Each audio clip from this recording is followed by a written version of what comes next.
Hello students, welcome to university academy YouTube channel. आज हम लोग ROC for finite duration two sided non causal signal के बारे में डिस्कस करेंगे। प्रीवियस क्लासेस में हम लोगों ने ऑलरेडी डिस्कस करा है, जिसमें हमने जेड ट्रांसफॉर्म में region of convergence topic start कर दिया था, जिसमें हम 6 इंपॉर्टेंट टॉपिक डिस्कस करने वाले हैं। लास्ट 2 क्लासेस में हमने 2 टॉपिक डिस्कस करे थे। फर्स्ट टॉपिक का नाम था ROC for finite duration right sided causal signal. Second topic था हमारा ROC for finite duration left sided anti causal signal.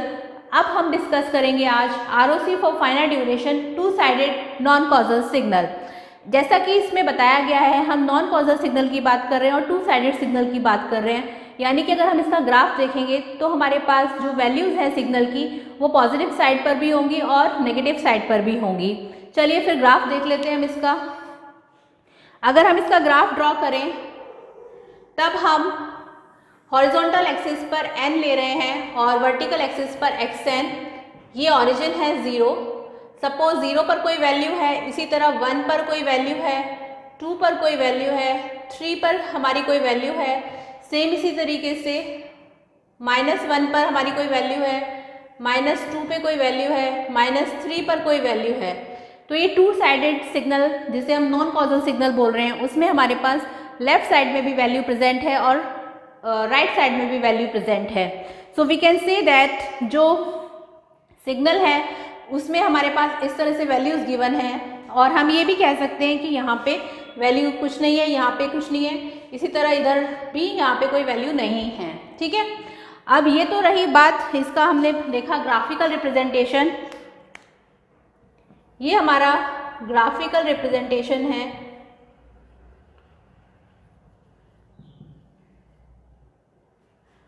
For non causal signal, for non causal signal. Okay, अब हम यहाँ पे कह सकते हैं, अगर हम इसे डिफाइन करना चाहें तो we can say that it is defined for both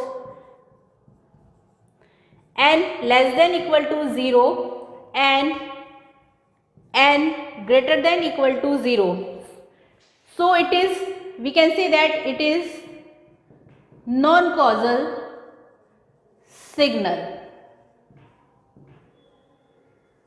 अगर ये n less than equal to 0 के लिए डिफाइंड है वैल्यूज और n greater than equal to 0 के लिए वैल्यू डिफाइंड है, तभी ये नॉन कॉजल सिग्नल है। So we can say that it is defined for both n less than equal to 0 and n greater than equal to 0। So it is non causal signal.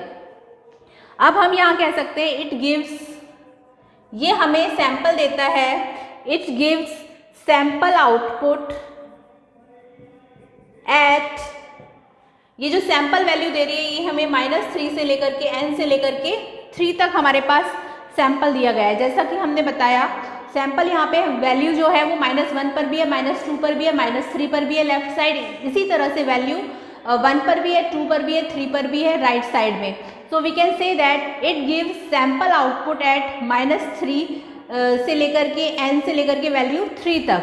ये इसका graphical representation था non causal signal के लिए। तो यहाँ पर हमने ये देखा कि हमारे पास वैल्यू किस तरह से -3 से लेकर के +3 तक अवेलेबल हैं। अगर हम आरओसी की बात करें तो we can say that ROC जो है वो हमारे पास होती है एक्सएन फाइनाइट ड्यूरेशन सिग्नल। जैसा कि हम जानते ही हैं कि आरओसी जो है वो फाइनाइट ड्यूरेशन सिग्नल है, जिसमें एन जो है हमारे पास सैंपल्स हैं। ओके, तो ये बात रही आरओसी की। अब आगे हम इसमें डिस्कस करते हैं कि यहाँ पे हम किस तरह से इन सिग्नल में आगे फाइंड करेंगे आरओसी। ये ऊपर ग्राफ जो है ये रफ कर देते हैं, इसकी कोई नीड नहीं है।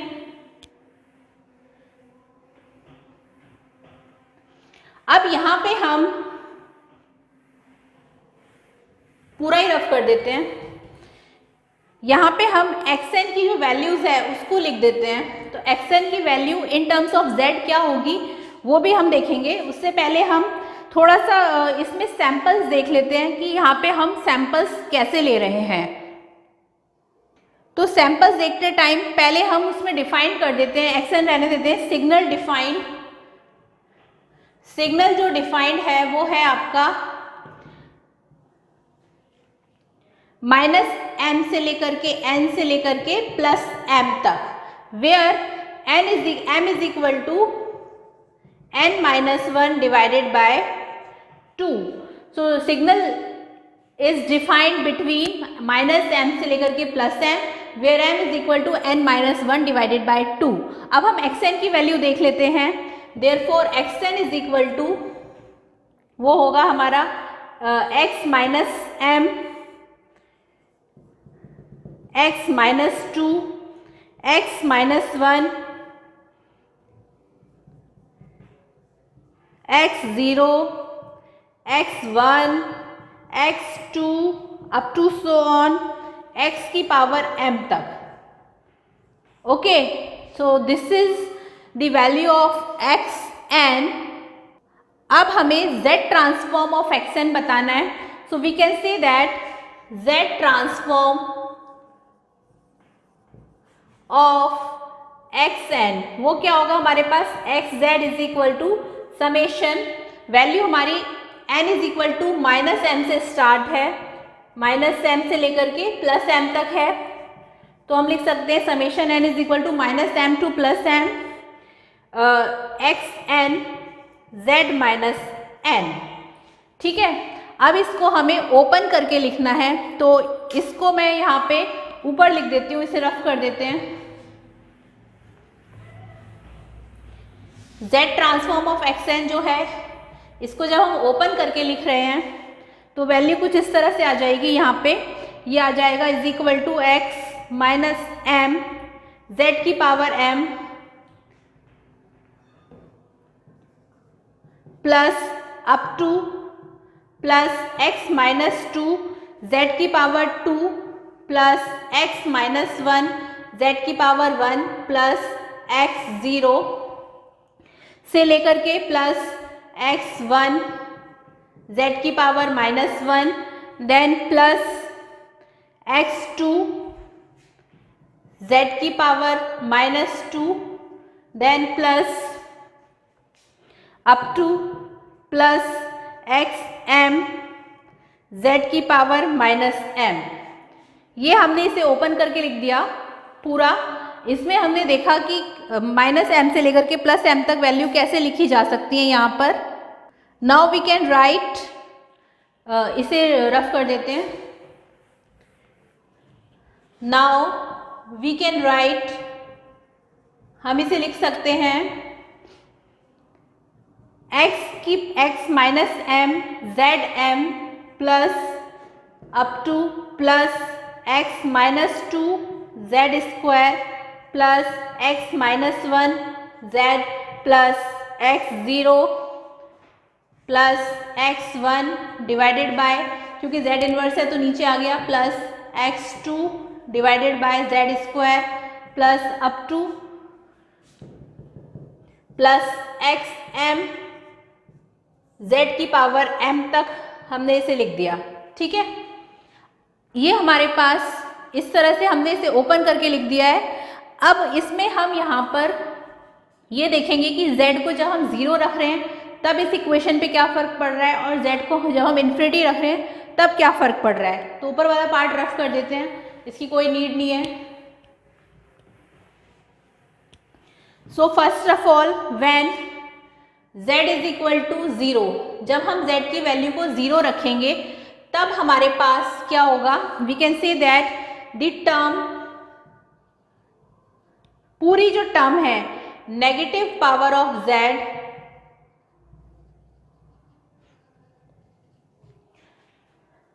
अटेम्प्ट इन्फिनिटी,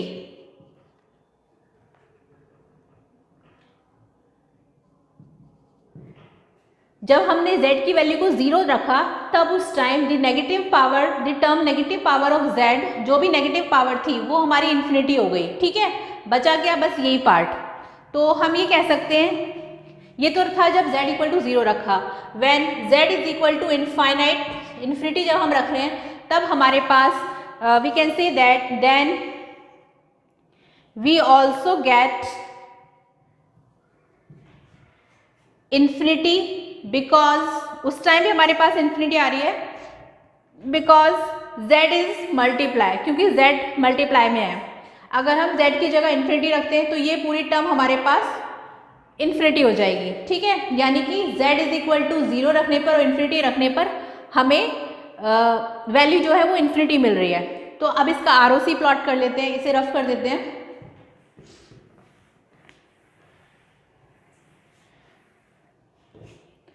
तो आरओसी के लिए हमने ये रियल एक्सिस ली, ये इमेजिनरी एक्सिस है और ये हमारा z प्लेन है। तो ROC is entire z plane except z is equal to 0 और z is equal to infinity. तो we can say that xz converges for all values of z except z is equal to 0 and z is equal to infinity, ठीक है। तो ROC इसमें क्या होगी, ROC is entire z plane except z is equal to 0 and z is equal to infinity. So this is all about ROC for finite duration two-sided non-causal signal. Next class, अभी यहाँ तक तो हमने कम से कम 3 topic discuss कर लिए हैं। अब जो नेक्स्ट क्लास के लिए टॉपिक रह गए हैं वो 3 टॉपिक और हैं। तो हम जो आगे अब पढ़ेंगे वो पढ़ेंगे ROC for infinite duration right sided causal signal, वो हम नेक्स्ट क्लास में पढ़ेंगे। तब तक आप इसे अच्छे से पढ़ें और अगर कोई भी डाउट है तो मुझे कमेंट सेक्शन में जाकर बता सकते हैं। और अगर आपको हमारा ये YouTube चैनल पसंद आया तो इसे ज़्यादा से ज़्यादा लाइक, शेयर और सब्सक्राइब करें। Thank you.